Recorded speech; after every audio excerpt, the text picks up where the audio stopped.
Abraham Lincoln was born on February 12, 1809, in a small log cabin in Hardin County, Kentucky. His family didn't have much money, and his parents were from Virginia, not well off or famous. When he was young, his mother passed away, and his father moved to Indiana, so Abraham had to do hard work like splitting logs and other manual jobs. But he really wanted to learn and worked very hard in his studies. This determination led him to teach himself to be a lawyer. For 8 years, Abraham Lincoln worked in the Illinois court circuit, and everyone could see how ambitious and hardworking he was. People respected him so much they called him Honest Abe. He often told his neighbors to try to solve their problems without going to court. Besides being a good lawyer, Lincoln had a great sense of humor and liked to make fun of himself. Lincoln's co-workers and buddies were amazed by his knack for easing tense and argumentative situations with humor and his unwavering belief in the goodness of people. He loved telling stories to make important points in a funny and relatable way, which made his wisdom even more cherished. Lincoln used to feel a bit shy around women, but after some difficulties, he married Mary Todd in 1842. Mary Todd shared many of his political views, but their personalities were different. Mary had mood swings at times. They had 4 children, and Lincoln loved them deeply. Sadly, 3 of their children passed away before growing up, which brought a lot of sadness to both parents. Abraham Lincoln, as a lawyer, became really good at thinking on his feet and speaking well. His interest in public matters led him to run for public office. In 1847, he got elected to the House of Representatives for Illinois and served from 1847 to 1849. While in Congress, Lincoln didn't hesitate to criticize President Polk's handling of the American-Mexican War. He believed Polk used patriotism and military glory to cover up the unfair taking of Mexican territory. However, Lincoln's stance was not popular in politics, and he didn't get re-elected. Once it seemed like his time in politics was over, he went back to working as a lawyer in Illinois. But in the 1850s, the issue of slavery became a big problem in the country.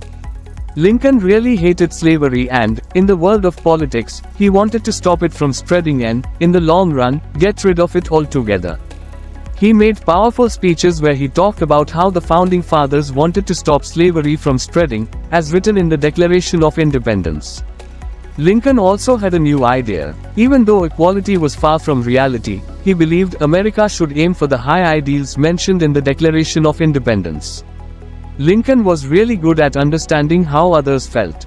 He tried to see things from everyone's side, even those who supported slavery in the South. He used this understanding to speak out against slavery. Lincoln's speeches were special because they mixed legal stuff with easy-to-understand stories, which people really liked. In 1858, Lincoln got picked as the Republican candidate for the Senate. He had some important debates with the Democratic incumbent, Stephen Douglas. Douglas thought it was okay to let slavery spread if people voted for it, but Lincoln disagreed.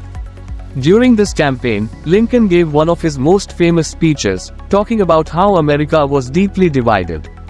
In his famous "House Divided" speech, Lincoln predicted how slavery could split the nation apart. Even though he lost the Senate election in 1858, Lincoln became well known in the Republican Party because of his strong debating skills and powerful speeches. On February 27, 1860, Lincoln was invited to give an important speech at Cooper Union in New York. Many people on the East Coast weren't used to him, and some thought he looked a bit odd.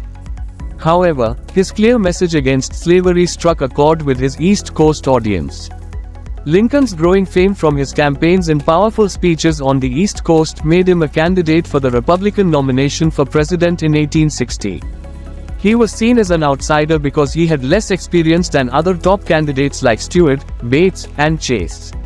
Surprisingly, even though he initially came in second, he eventually won the nomination. After a tough and very split campaign in 1860, Lincoln became the first Republican president of the United States. His support mainly came from the North and West, but the South strongly disagreed with his views on slavery. Lincoln becoming president in 1861 triggered the southern states to break away from the rest of the country. The South had been thinking about independence for a long time, and Lincoln's election, as he was against slavery, was the final straw. However, Lincoln strongly opposed the South leaving the Union, which eventually led to the American Civil War. Throughout the war, Lincoln was determined to keep the United States together. Lincoln surprised a lot of folks when he included his main competitors from the 1860 Republican campaign in his cabinet. This showed that Lincoln was ready to work with people who had different political views and personalities. This, in turn, helped to keep the Republican Party united. The Civil War turned out to be much more challenging than many had expected, and at times, it looked like Lincoln was losing support from the people. But Lincoln's patient and careful leadership, along with his willingness to work with Democrats who supported the Union, helped to keep the country together during those tough times. Lincoln also took charge of many important military decisions during the war and promoted General Ulysses S. Grant to lead the Northern forces, a move that had a big impact on the war's outcome. In the beginning, the war was mostly about the southern states leaving the Union and keeping the country together. But as the war went on, Lincoln started giving more and more importance to ending slavery. On September 22, 1862, Lincoln made a big announcement called the Emancipation Proclamation. It said that slaves in the Confederate States were going to be set free. The proclamation started on January 1, 1863, which was a big deal. By the end of the year, many black regiments were formed to help the Union Army. After a tough start in the first 2 years, things began to look better for the Union forces by 1863, especially with their win at the Battle of Gettysburg in July 1863. It was around this time that Lincoln felt he could make a big change and decided to include ending slavery as one of the goals of the Civil War. On November 19, 1863, at a significant ceremony in Gettysburg, Lincoln gave a touching speech. 87 years ago, our forefathers created a new nation on this land. It was a nation built on freedom and the idea that everyone is equal. We promise here and now that the sacrifices made by those who died will not be forgotten. We pledge that, with God's help, our nation will experience a new era of freedom. We declare that a government of the people, by the people, and for the people will continue to exist and will not disappear from this world. After a long and hard-fought battle lasting 4 years, the Federal forces managed to make the defeated South surrender. This meant that the Union was saved, and the problem of slavery had reached a crucial point. After the Civil War ended, Lincoln aimed to bring the country back together. He offered a generous deal to the South. When asked how to handle the southern states, Lincoln said, "Let's be gentle with them." However, some people disagreed with him and wanted more aggressive actions in the South to ensure the rights of the newly freed slaves. On January 31, 1865, Lincoln was instrumental in getting a law passed by Congress to put an end to slavery. This significant change became official on December 6, 1865, when the 13th Amendment to the United States Constitution was signed into law. Some people in the North who wanted to end slavery and were part of the Republican Party wished Lincoln would do more, like making sure everyone had equal rights for education and voting, regardless of their race. But Lincoln didn't agree with this, and not many people did at that time.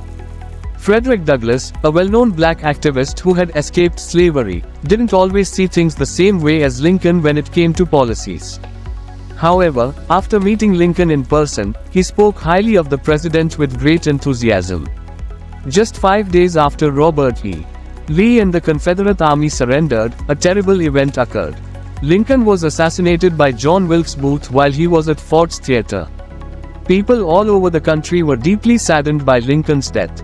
Lincoln is considered one of America's most significant and respected presidents. Apart from his role in preserving the Union and promoting Republican values, he is admired for being a symbol of honesty and integrity. Abraham Lincoln's life teaches us to face challenges with determination, stand up for what's right, be good leaders and caring individuals, keep learning, stay humble, and work for a better world. His story is still inspiring people all over the world to do great things and make the world a better place.